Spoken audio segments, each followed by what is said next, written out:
Hey guys, welcome to another GameXplain discussion. I'm your host, Andre Seegers, and this time we're joined by Derek Bittner, Ash Paulson, and from GameXplain North, Tom Arnold, to discuss Nintendo's year in review in 2014. So let's get started. Alright guys, so Nintendo had a pretty productive year. Like, they started off pretty good, and then from like Mario Kart 8 on is when it really took off, like almost relentlessly. With just a gangbusters E3, and just like almost a non-stop just string of titles coming out through the end of the year. I've never been this busy before that I can recall. And Derek, you handled the rest that I couldn't take over, and you were as busy as you've ever been, I think.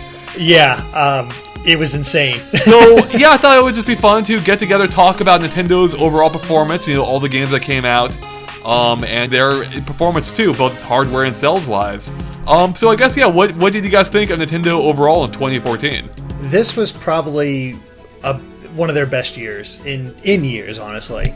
I can't remember the last time Nintendo had this much of a presence in my gaming in how long? I honestly can't remember the last time. As you said, we were so busy this fall. We're still busy. We're only now just calming down with how much content we've had to produce, and that's been going on since, I'd say, late August. So ever since Hyrule Warriors hit, and since we got the Japanese copy, so that's why I'm saying late August, it just did not stop. And all the games were really good. They ranged from being excellent to it was still worth your time. And what bad thing can you say about a company that's able to produce that much and really turn their fortunes around this year? I mean, entirely. Yeah, I agree. I mean, this has really been a banner year for Nintendo. I mean, first of all, you can just start off by saying that we got a new Mario Kart game and 2 new Smash Brothers games in 1 year. That alone is cause for celebration. I mean, that's pretty amazing. Those are basically Nintendo's 2 biggest multiplayer franchises. But yeah, I mean, they really have been able to turn their fortunes around relatively with the Wii U. I mean, we know that their profits have tripled over the holiday season between Mario Kart, Smash Brothers, and the Amiibo launch. And it really is nice to see. I mean, I wish it was doing better than it was. I mean, it's all relative, of course, but in terms of just sheer amount of quality games to play, it really was just a banner year for Nintendo. Yeah, at any time Nintendo is able to swing back into profits, that's good, because that just means, one more year with Nintendo in the future. And one more year that I'm not out of a job.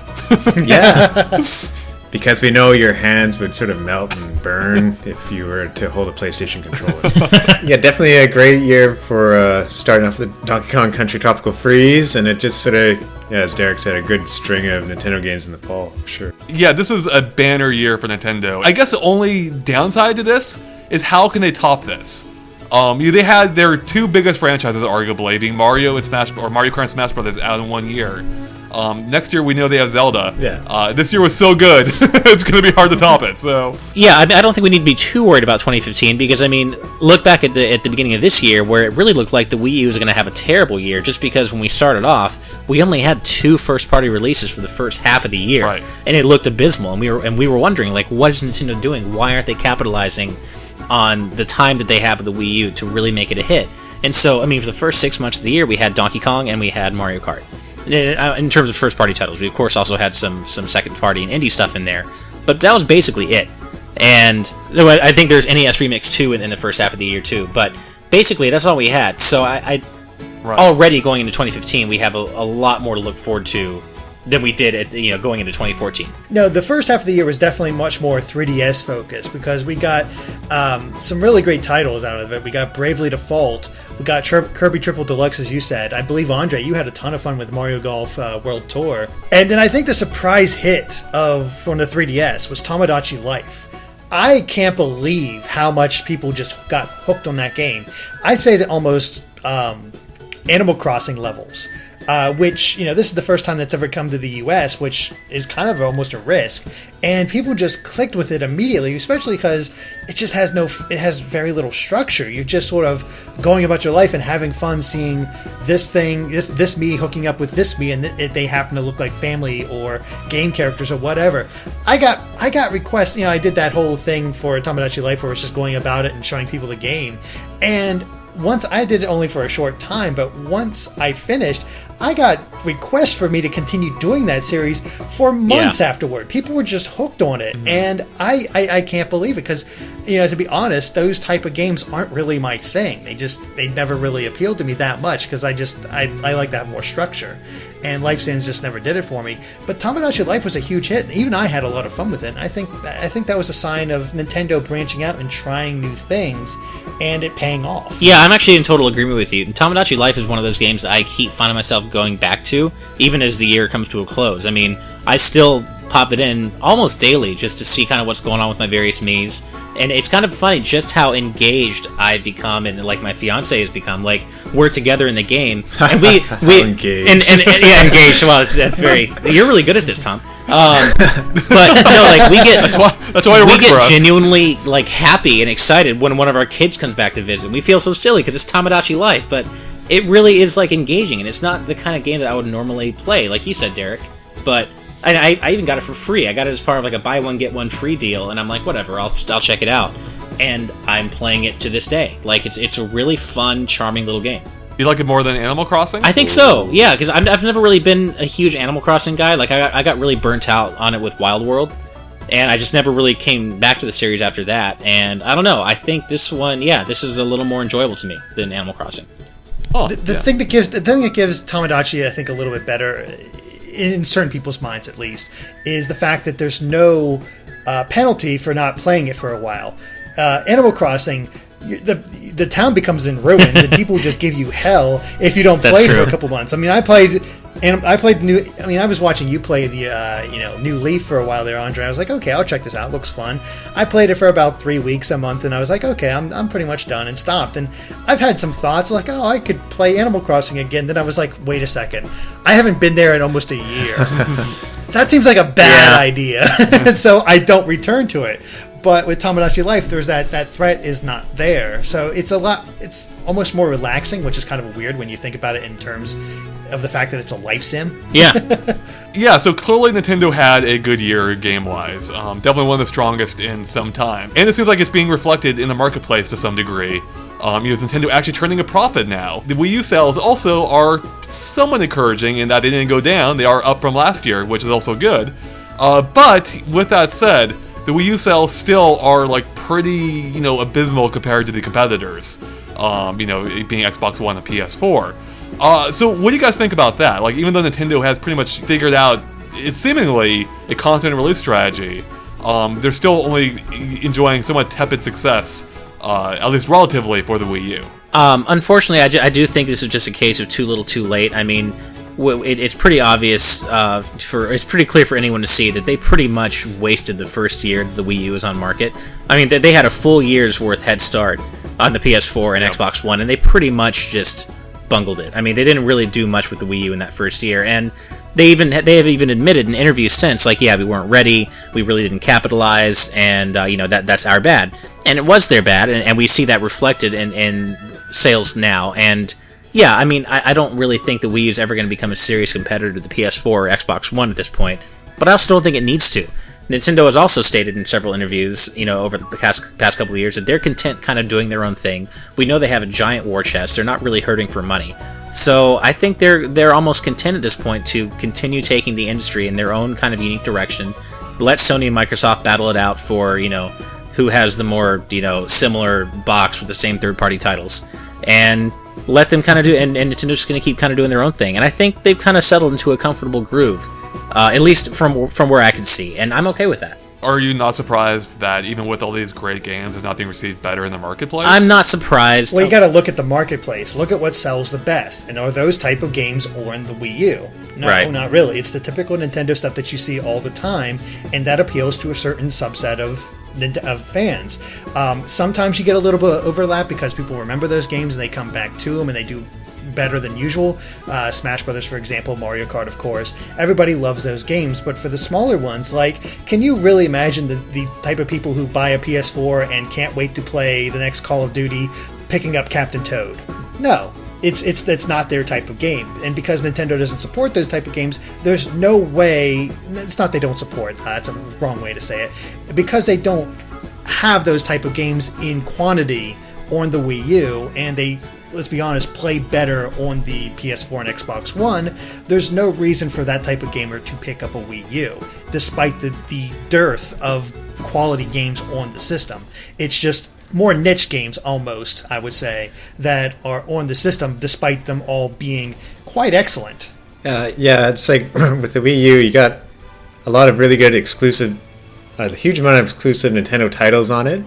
And now it's like, sort of like with the Wii, where it was like a good second system to have, and you had a PS3 or Xbox. So now it's kind of like that scenario again with the Wii U. But in a way, I wonder if Nintendo fans are kind of becoming a dying breed, where it's like, sure, there were a lot of Wiis, but it's sort of like the GameCube. It had fewer owners than the N64, and now with the Wii U, it seems like there's fewer owners again. So maybe some of the Nintendo fans, they give their kids a Wii U, but it seems like more and more people each generation kind of move on a bit, and less come back.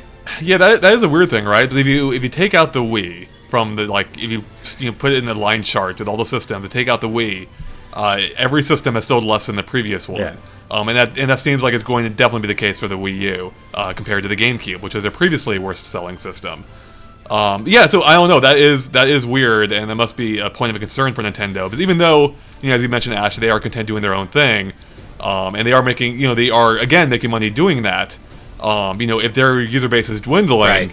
they can't sustain that forever. Yeah. Yeah, it's like Smash Brothers sold a lot of copies, but not too many new systems. It's like everyone who wanted a Wii U already had it, and then they picked up Smash Brothers kind of thing. Exactly, and I also do think that releasing Smash 3DS first kind of also helped undercut Smash Wii U sales, just because not everyone out there is going to be a hardcore enough Smash Brothers fan to be like, I need both, or I need to have the Right. Wii U version. A lot of people are going to be like, well, it has the same characters, it has a lot of pretty much the same gameplay, so yeah, I have it on 3DS, it's good enough. So their potentially biggest selling title of the year was kind of undercut by the fact that they released another version for it for their better selling hardware. 2 months before that. Right. I don't. It could be that Nintendo fans are a dying breed. I don't know if it's that so much as I think Nintendo needs to stop being so stubborn in terms of not giving third parties the attractive features that they want in their hardware. Like I do not for 1 second. I've never thought that the Wii U is underpowered. I think the Nintendo's games look great on it, but I feel like maybe with the next Nintendo console, maybe they do need to throw third parties a bone and be like, hey, we're giving you the super high-powered console that you want, that Sony and Microsoft have, so you can make games, with parity for other systems, and don't have to worry about porting your games to the Wii U and have it be this long, arduous process because the hardware is completely different and not as strong. There are a lot of good reasons why third parties don't support the Wii U, and I know a lot of Nintendo fans like to blame third parties and they're like, well, if third parties want the Wii U to sell, they should make games for the Wii U. Well, it doesn't really work like that. Third parties go where the money is. They go where the consumers are. It's capitalism, and that's not with Nintendo. Yeah, exactly. And I think a lot of that is due to Nintendo's stubbornness in their hardware design. And I think they could easily kind of satisfy both their need to innovate and do something different, and also have that horsepower that third parties are looking for to kind of have the best of both worlds. I don't think it would be impossible at all for them to do that. No, it's definitely not impossible, and it's not a bad point. Like, I don't think that would hurt them. If anything, it probably would help them. But just to play devil's advocate, or look at what's happened before, isn't that essentially the GameCube? Yeah. Right. That basically was the GameCube, and that didn't do much for them then either. Yeah, that's a good point. They did have better third-party support with the GameCube, I guess, relative to the Wii U, but that's not saying a whole lot. Right. So yeah, it may just be that Nintendo too long has kind of built up that reputation for being the more child-friendly video game solution, and so that when you get to a certain age, that kind of that also fun age where you think you're grown up but you're really not, but you have to surround yourself with what you think are mature things. Nintendo is one of the first things to go, because when you think of Nintendo, you don't associate that with Call of Duty or Battlefield or anything like that. I know a mature thing is to surround yourself with 10-year-olds swearing at you online. Exactly. Yeah. Let me stress that I have no problems with the environment that Nintendo has right now. Like, I love their games. But, that doesn't mean I don't think things couldn't be better for them. And you guys just mentioned how they don't have a lot of games that appeal to other people, or outside their core demographic, it seems. And I feel like, I'm sure I've said this before, but I feel like one of the biggest problems they've made, and maybe not this exact decision, but what the implications were at the time, and that's when they got rid of Rare. And I'm not saying that in of itself is it, but it's the fact that they lost the direction that Rare provided, which was Rare did create games, many of which were in the same vein as Nintendo's, but also quite a few that branched out of that. And I felt like they helped fill a gap that Nintendo themselves weren't able to fill, and haven't really been able to fill since that time. I mean, I think almost certainly that lack of direction is partially why they're in the situation they found themselves in now. Yeah, I think to a degree, Retro has tried to replace Rare, and I think they've done it okay. They're one game every 2 or 3 years. That's the problem. They when they actually release something, they do a good job of that, but their output is so slow that it's that it doesn't really they don't function as a good stand-in for that reason. Now, do you think Nintendo's trying to solve this problem with what they've done with Hyrule Warriors, which is to give their franchises to other companies in order to let them try to do something of their own? We saw it first with Other M to varying degrees of success, and Hyrule Warriors most recently, which I think has proven to be a very popular game. What about Smash Brothers? Technically, Bandai Namco made Smash Brothers. Yeah, exactly. So they have branched out to try to get this, I think, to try to, one, increase how many games they're able to put out per year, and two, to maybe branch out and try different things. Because years ago, could you ever imagine, Link in a, kill everything on the screen type game like after I saw Mario in NBA Street, nothing was off the table. That's a very good point. I've never played NBA Street. I didn't know that existed. Oh, I thought he played basketball. It was the sports mix. Luigi and SSX snowboarding. That's right. Yeah. No, they definitely shield those characters out a lot in the GameCube era. Yeah, they really did. Yeah. But I see your point. No, you're definitely right. They have tried to branch out, but I guess, the thing is they're still using the same characters, right? So I don't know if it's really branching out that much per se. You're still catering to that same Zelda demographic, aren't you? For the most part. Very true. But they, again, I don't want to get into this too much since we're going to have its own discussion for it. But we are seeing signs of Nintendo trying to branch out with new series for next year, with Splatoon and Project Steam. Although one is definitely more popular than the other. I think this is the perfect time, and we've said this time and time again, this is the perfect time for Nintendo to dig deep into their library and pull out franchises that they have not used in a while. This is the perfect opportunity, and we're starting to see a little bit of that, I guess, but I don't know. But overall, 2014 is a good I feel 2014 is a good stepping stone year for Nintendo. Yeah, I mean, if they can keep their momentum up, they really built up in the second half of the year, especially with the Wii U going into 2015 throughout, they really could be onto something great here. Like I said, I don't think it's ever going to be a competitor for the PS4 and Xbox One, but I also don't think it needs to be. But I do agree with you, Andre, that they do need to figure out an overall solution. Maybe not necessarily to get the majority of the market share back, but to at least stop losing customers, right? So yeah, I think they're in a pretty comfortable position, but I obviously they could be doing better, and I do think they need to kind of figure out that whatever magic solution it is they need after the Wii, they got to figure it out, because the Wii U, they haven't done a great job legitimizing the gamepad. I personally prefer using it, but for various things, but I totally agree that they have not done a good job telling people why you need the Wii U gamepad with the Wii U. Do you guys think that it's possible Nintendo could come in and save some lesser-known games in the same way that they did with Bayonetta 2? Because Bayonetta 2 was something that people wanted to happen for a long time now, and Platinum, of course, wanted to make that game, but nobody was willing to publish it for them, to fund them the money in order to create it, until Nintendo stepped in. So I'm wondering if there's other studios out there that Nintendo might feel encouraged to try to help in the same way. Now, I don't know any of the sales data for Bayonetta 2 in the US. Doesn't seem... I think it's not great. Yeah, that's what I've heard too. But I think if there was enough there maybe to encourage them, because I couldn't have expected huge sales for that game, but it's more about having the game and it being there for fans of the series.